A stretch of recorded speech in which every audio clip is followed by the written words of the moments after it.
Hello good evening to all of you. कैसे हो dear students? I hope आप सभी लोग ठीक हो। गाइज़ आज की वीडियो बहुत ही ज़्यादा इम्पोर्टेंट होने वाली है, ठीक है? तो वीडियो सबको अंत तक देखना है और यदि आप लोग इस चैनल पे नए हो तो चैनल को सब्सक्राइब कर लो और बेल आइकन को प्रेस कर लो।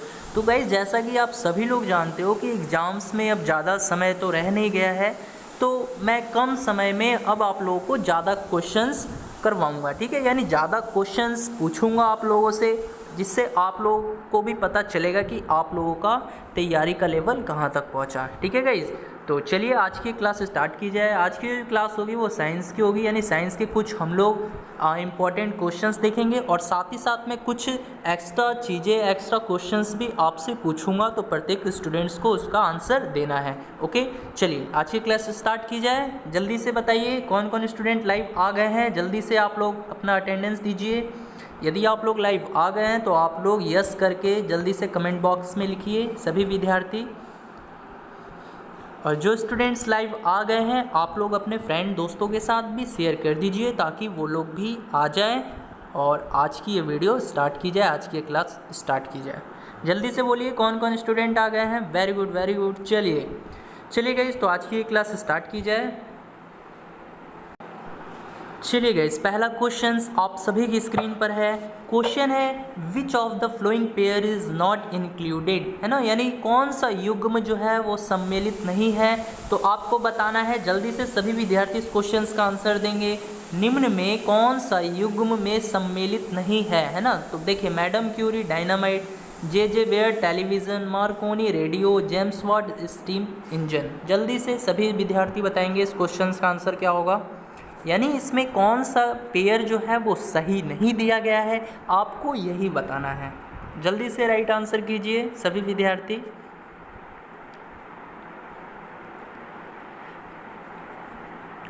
तो वेरी गुड, यानी जिन भी विद्यार्थी ने आंसर ऑप्शन ए दिया है वो सही है ना? तो देखिए बेसिकली यहाँ पर देखिए टेलीविज़न के आविष्कारक कौन थे, तो भैया जे वेयर थे। रेडियो का बात करें तो मार्कोनी थे, यानी रेडियो के जनक के रूप में हम लोग किसको जानते थे, मार्कोनी को, है ना? इसी तरह स्टीम इंजन के जनक कौन है, तो जेम्स वाट है। लेकिन यहाँ पर जो डायनामाइट है इसकी खोज किसने की, इसके आविष्कारक कौन थे, तो आपको ये याद रखना है कौन थे, तो भैया अल्फ्रेड नोबल, है ना? अल्फ्रेड नोबल थे। और इन्होंने डायनामाइट की खोज कब की, तो ये भी आपको याद रखना है 1867 ईस्वी में की, है ना? अब बात कर लेते हैं मैडम क्यूरी के बारे में। तो मैडम क्यूरी ने रेडियोधर्मिता पर कई उल्लेखनीय शोध किया और उन्हें इस चीज़ के लिए गाइस नोबेल पुरस्कार से भी सम्मानित किया गया, है ना? और ये पहली महिला थी जिनको नोबेल पुरस्कार से सम्मानित भी किया गया है ना? तो मैडम क्यूरी को नोबेल पुरस्कार कब मिला ये भी पूछा जा सकता है, तो आप लोग याद रखना 1903 ईस्वी में, है ना? यानी मैडम क्यूरी को रेडियोधर्मिता पर कई उल्लेखनीय शोध के लिए उन्हें 1903 में नोबेल पुरस्कार से सम्मानित किया गया और ये नोबेल पुरस्कार जीतने वाली प्रथम महिला भी थी। तो क्वेश्चंस अगर पूछे आप लोगों से कि प्रथम महिला जिन्हें नोबेल पुरस्कार से सम्मानित किया गया है कौन है, तो मैडम क्यूरी हैं। अब बात कर लेते हैं रेडियोधर्मिता के बारे में, है ना? तो रेडियोधर्मिता की खोज किसने की ये भी क्वेश्चंस पूछ लेता है। रेडियो एक्टिविटी या रेडियो एक्टिवता, है ना? इसी को क्या कहते हैं, रेडियो एक्टिविटी भी कहते हैं इंग्लिश में और हिंदी में रेडियो एक्टिवता, है ना? रेडियो एक्टिवता की खोज किसने की, तो ये भी आप लोग को बताना है। जल्दी से बताइए सभी विद्यार्थी बताएंगे।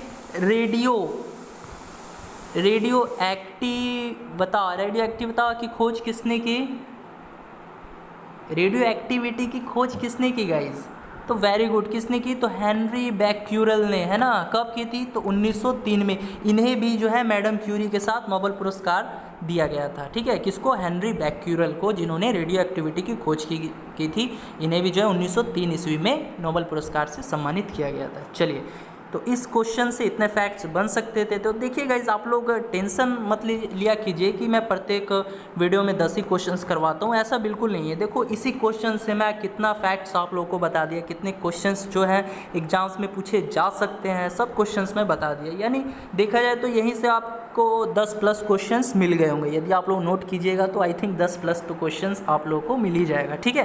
तो चलिए बढ़ते हैं नेक्स्ट क्वेश्चंस की तरफ। चलिए गाइस सेकंड क्वेश्चन आप सभी की स्क्रीन पर है। क्वेश्चन है जीवाणु होते हैं यानी बैक्टीरिया इज। तो जल्दी से सभी विद्यार्थी इस क्वेश्चन का आंसर करेंगे।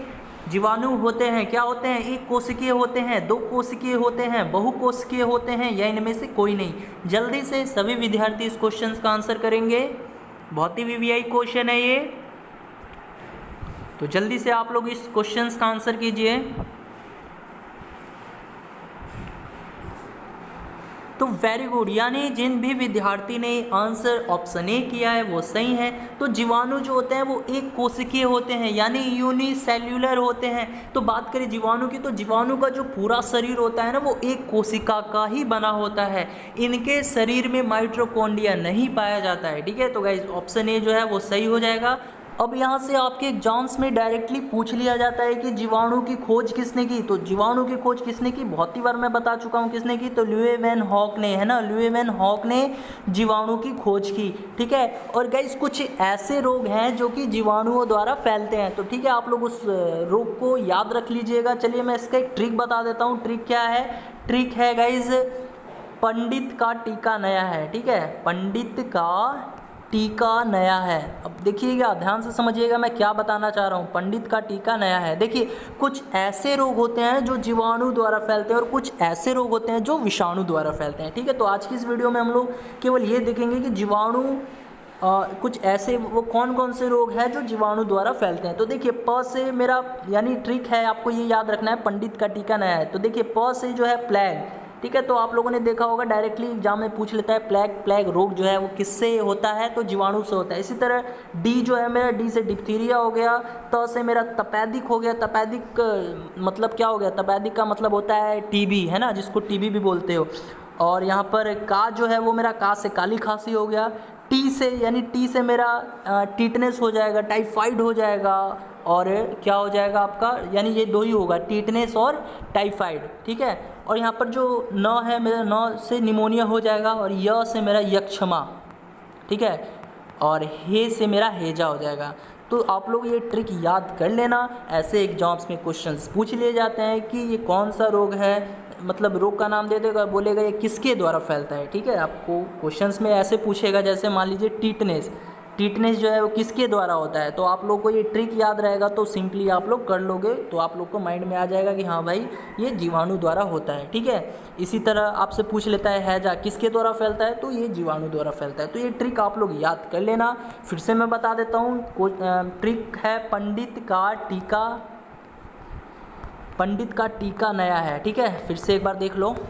तो प से मेरा प्लेग हो गया, और डी से मेरा डिप्थीरिया हो गया, त से तपेदिक यानी जिसको हम लोग टीबी बोलते हैं, और का से मेरा काली खांसी हो गया, टी से मेरा टीटनेस हो जाएगा, टाइफाइड हो जाएगा, का से मेरा क्या हो जाएगा, तो ये हो जाएगा गाइस कुष्ठ रोग हो जाएगा, ठीक है।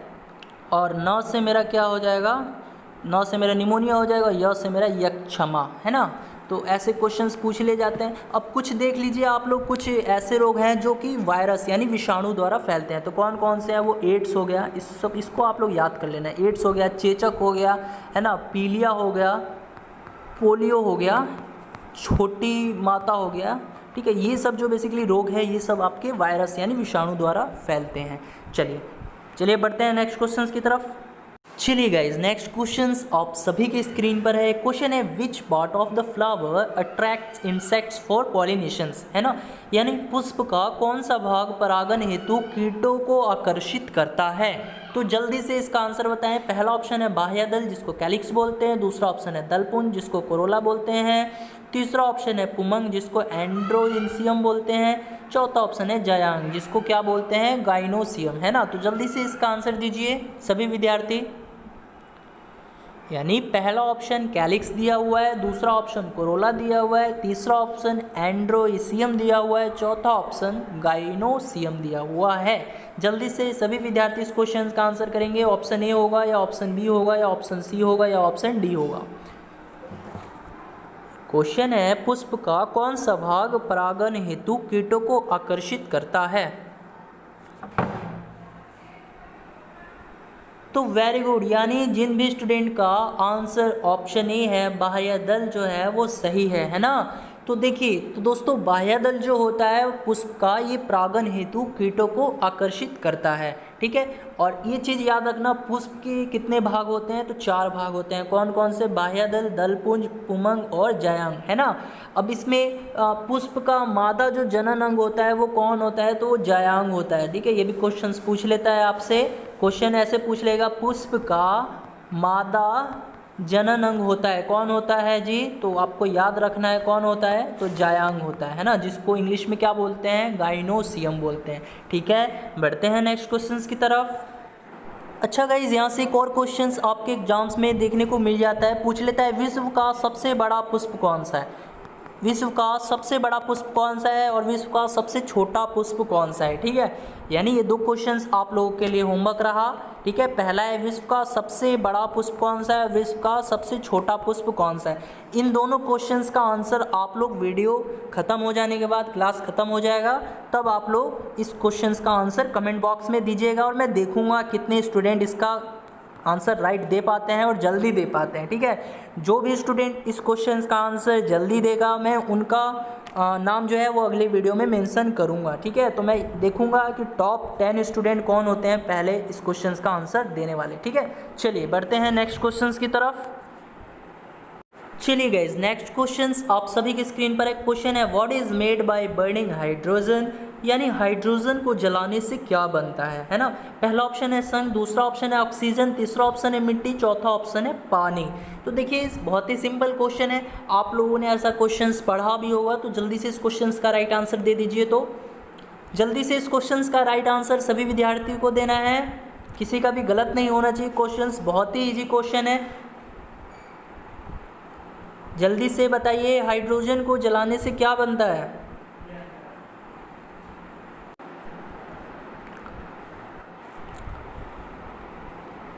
तो वेरी गुड, यानी जिन भी विद्यार्थी ने आंसर ऑप्शन डी दिया है वो सही है। तो हाइड्रोजन को जलाने से क्या बनता है जी, तो पानी बनता है ना। और बात कर लेते हैं हाइड्रोजन की, तो ये आवर्त सारणी का सबसे पहला तत्व है और सबसे हल्का है, ठीक है। इसके परमाणु में क्या क्या होता है, तो एक प्रोटॉन होता है और एक इलेक्ट्रॉन होता है, ठीक है। और बेसिकली अब बात करें इसकी खोज किसने की, हाइड्रोजन की, तो ये भी आपको याद रखना है किसने की, तो हेनरी कैवेंडिश ने हाइड्रोजन की खोज की, ठीक है। अब नेक्स्ट क्वेश्चंस में आप लोगों से पूछना चाहता हूँ, तो आप लोग रेडी हो, जल्दी से बताइए। मैं कुछ क्वेश्चंस आप लोगों से पूछना चाहता हूँ, क्या आप लोग रेडी हो? If you are ready then comment yes. यदि आप लोग रेडी हो तो जल्दी से कमेंट कीजिए यस, ताकि मैं क्वेश्चंस आप लोगों से पूछ सकूं। चलिए, बहुत अच्छा लगा, सब स्टूडेंट रेडी हैं। तो देखिए गाइस, क्वेश्चन मेरा है कि ब्रह्मांड में सर्वाधिक मात्रा में पाए जाने वाली गैस कौन सी है ना। यानी मैं क्वेश्चंस को लिख देता हूं, जल्दी से बताइए आप लोग, ब्रह्मांड में सर्वाधिक मात्रा में पाए जाने वाली गैस जो है वो कौन सी है। ब्रह्मांड में सर्वाधिक मात्रा में पाए जाने वाली गैस कौन सी है, जल्दी से बता दीजिए। तो वेरी गुड, कौन सी गैस है, तो हाइड्रोजन ही है ना, जो कि ब्रह्मांड में सबसे अधिक मात्रा में उपस्थित है ना। अब एक क्वेश्चन और पूछ लेता है आपसे, क्वेश्चन पूछ लेता है सूर्य में कौन सी गैस प्रचुर मात्रा में पाई जाती है। तो ये भी मैं कई बार बता चुका हूँ कौन सी गैस है, तो हाइड्रोजन और हीलियम, है ना। हाइड्रोजन और हीलियम गैस जो है वो सूर्य में अधिक मात्रा में पाई जाती है। हाइड्रोजन कितने % पाई जाती है, तो ये पाई जाती है 73%, और हीलियम की बात करें तो ये 24% पाई जाती है, ठीक है। अब आप लोग को एक चीज़ और याद रखना है कि हाइड्रोजन के 2 परमाणु मिलकर क्या बनाते हैं, पहले आप लोग बताइए, तो जल्दी से बताइए। हाइड्रोजन के 2 परमाणु मिलकर क्या बनाते हैं, जल्दी से सभी विद्यार्थी बताएंगे। हाइड्रोजन के 2 एटम मिलकर क्या बनाएंगे, तो वेरी गुड, क्या बनाएंगे, हाइड्रोजन गैस बनाते हैं, ठीक है। हाइड्रोजन के 2 परमाणु मिलकर क्या बनाते हैं, तो हाइड्रोजन गैस बनाते हैं। चलिए बढ़ते हैं नेक्स्ट क्वेश्चंस की तरफ।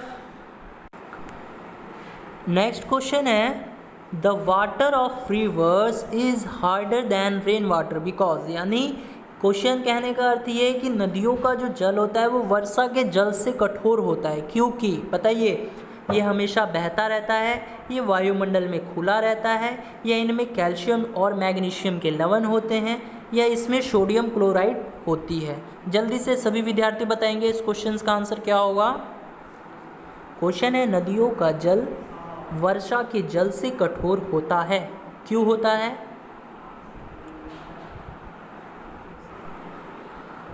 सभी विद्यार्थी इस क्वेश्चन का आंसर करेंगे,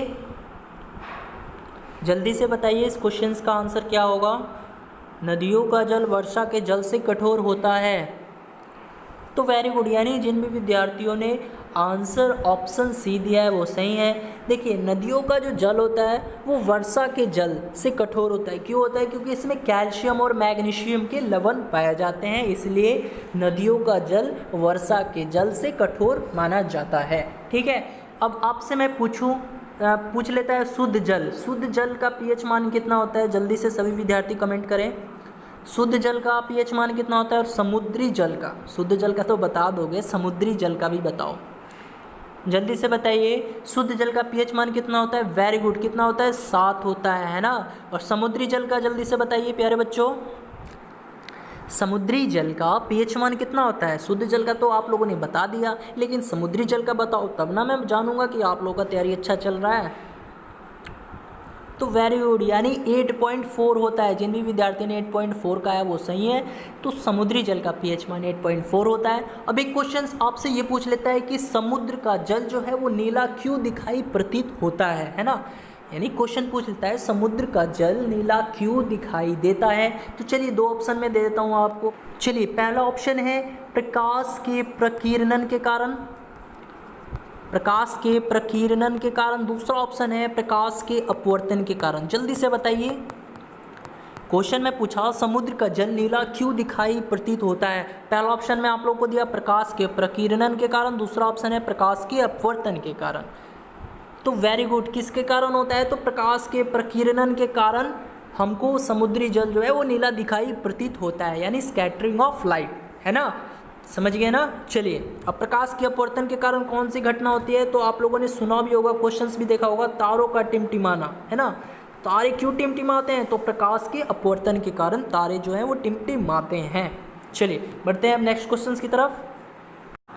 चलिए गाइस, नेक्स्ट क्वेश्चन है at the time there can not be complete internal reflection when light, यानी क्वेश्चन है उस समय पूर्ण आंतरिक परावर्तन नहीं हो सकता जब प्रकाश, बताइए क्या होगा इसका आंसर।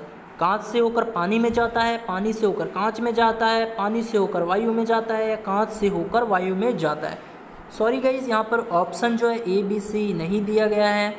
ठीक है, तो आप लोग आंसर ABCD में ही दीजिएगा। ये पहला A हो गया, दूसरा ऑप्शन B हो गया, तीसरा ऑप्शन C हो गया, चौथा ऑप्शन D हो जाएगा। ठीक है, तो जल्दी से सभी विद्यार्थी इस क्वेश्चन का आंसर देंगे।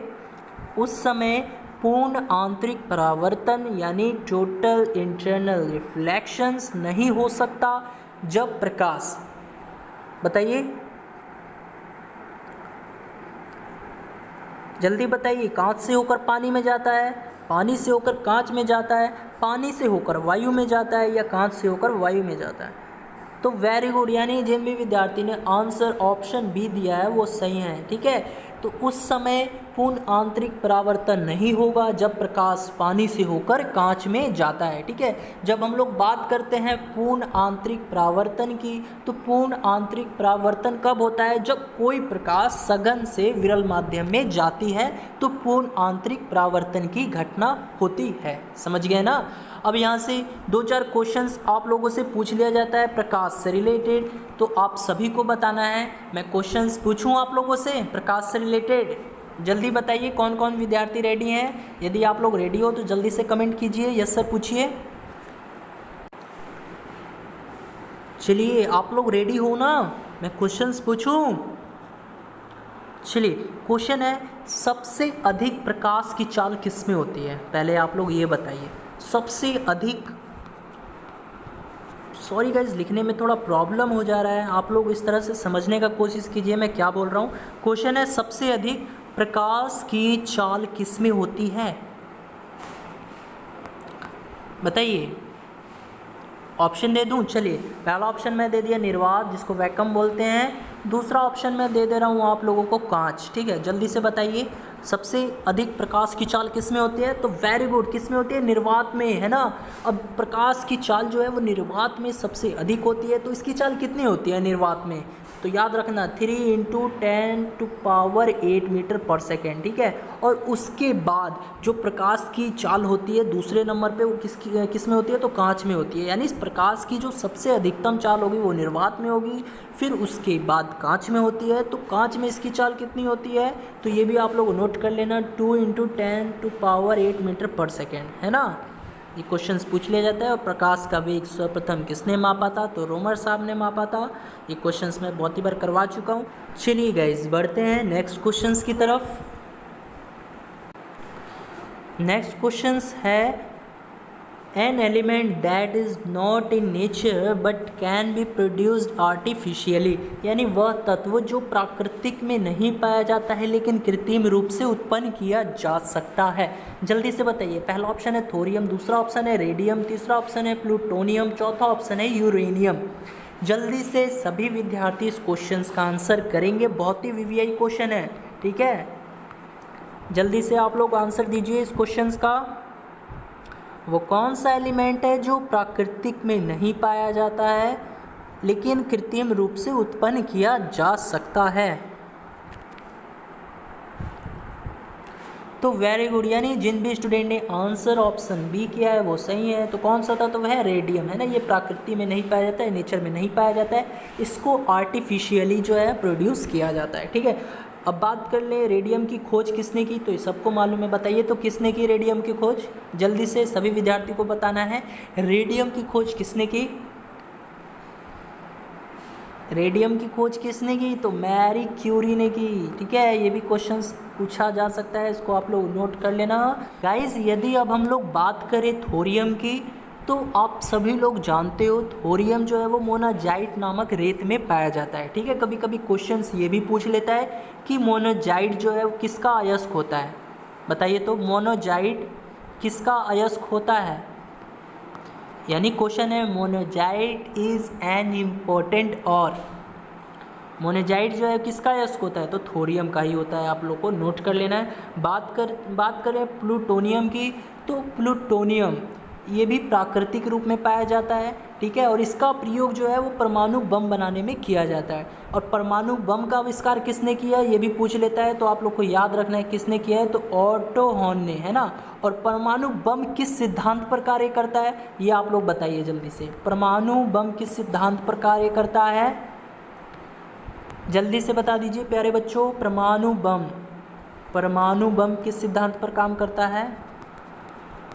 तो वेरी गुड, किस सिद्धांत पर काम करता है? तो नाभिकीय विखंडन, है ना, न्यूक्लियर फिजन।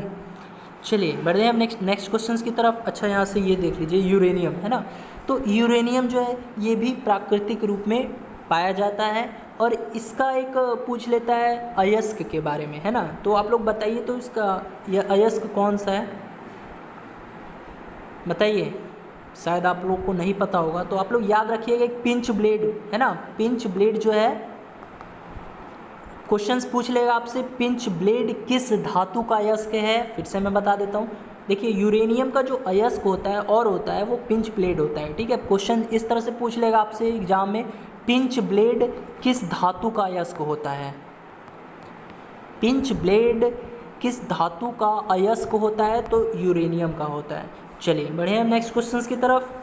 चलिए गाइज, नेक्स्ट क्वेश्चन है which of the following process are associated with plants at the time of darkness, यानी निम्न में कौन से प्रक्रम अंधकार के समय पादपों के साथ संबंध होते हैं? जल्दी से बताइए। पहला ऑप्शन है प्रकाश संश्लेषण और श्वसन, दूसरा ऑप्शन है श्वसन और वाष्पोत्सर्जन, तीसरा ऑप्शन है वाष्पोत्सर्जन और चालन, चौथा ऑप्शन है चालन और श्वसन। ये भी बहुत ही वीवीआई क्वेश्चन है, आप लोग इसको स्टार लगा लीजिएगा। ठीक है, क्वेश्चन है कौन से प्रक्रम अंधकार के समय पादपों के साथ संबंध होते हैं? जल्दी से सभी विद्यार्थी इस क्वेश्चन का आंसर करेंगे।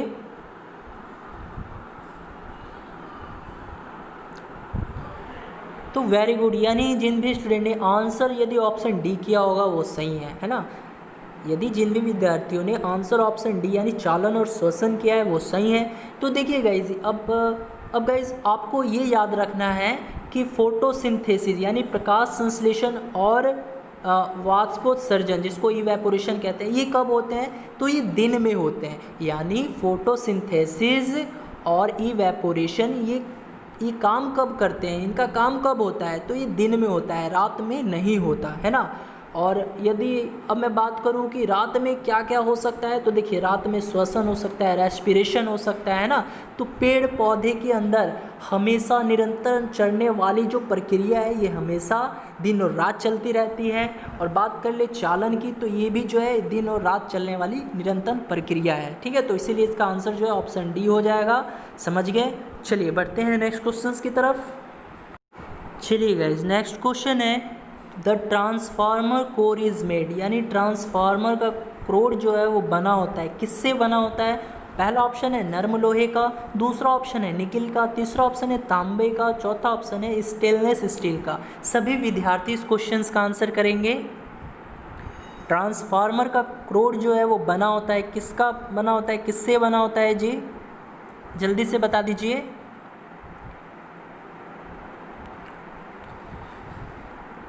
जल्दी से सभी विद्यार्थी बताएंगे इस क्वेश्चन का आंसर।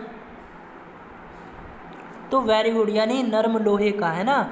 ऑप्शन ए जो है वो आपका सही है। जिन जिन विद्यार्थियों ने ऑप्शन ए आंसर दिया है वो सही है, ठीक है। अब एक क्वेश्चन आपसे पूछ लिया जाता है एग्जाम्स में कि ट्रांसफार्मर जो है वो किस सिद्धांत पर कार्य करता है ना। यानी बात करें ट्रांसफार्मर किस सिद्धांत पर कार्य करता है, तो आप लोग पहले बताइए ट्रांसफार्मर किस सिद्धांत पर कार्य करता है। तो देखिएगा, इसको याद रखना है, ट्रांसफार्मर जो है वो विद्युत चुंबकीय प्रेरण के सिद्धांत पे काम करता है, ठीक है। विद्युत चुंबकीय प्रेरण, यानी ट्रांसफार्मर जो है वो विद्युत चुंबकीय प्रेरण, है ना, इसके सिद्धांत पर ये कार्य करता है, ठीक है। और देखिए ट्रांसफार्मर का कार्य क्या होता है, तो आप लोग ये भी याद रखना है, ट्रांसफार्मर का कार्य परिपथ में प्रवाहित विद्युत धारा के विभव को परिवर्तित करना होता है। चलिए बढ़े हम नेक्स्ट क्वेश्चंस की तरफ। चलिए नेक्स्ट क्वेश्चंस आप सभी की स्क्रीन पर है। क्वेश्चन है the object is placed in a simple microscope, यानी सरल सूक्ष्मदर्शी में वस्तु को रखा जाता है। जल्दी से सभी विद्यार्थी इस क्वेश्चन का आंसर देंगे। सरल सूक्ष्मदर्शी में वस्तु को रखा जाता है। गाइस यदि वीडियो पसंद आ रही हो तो इसको लाइक भी करते रहो, ठीक है।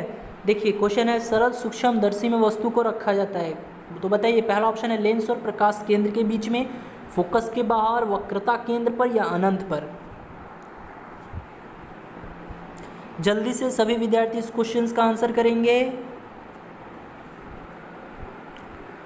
तो वेरी गुड, यानी जिन भी विद्यार्थी ने आंसर ऑप्शन ए दिया है वो सही है। तो ये देखिए सरल सूक्ष्मदर्शी में वस्तु को कहाँ रखा जाएगा, तो लेंस और प्रकाश केंद्र के बीच में रखा जाता है।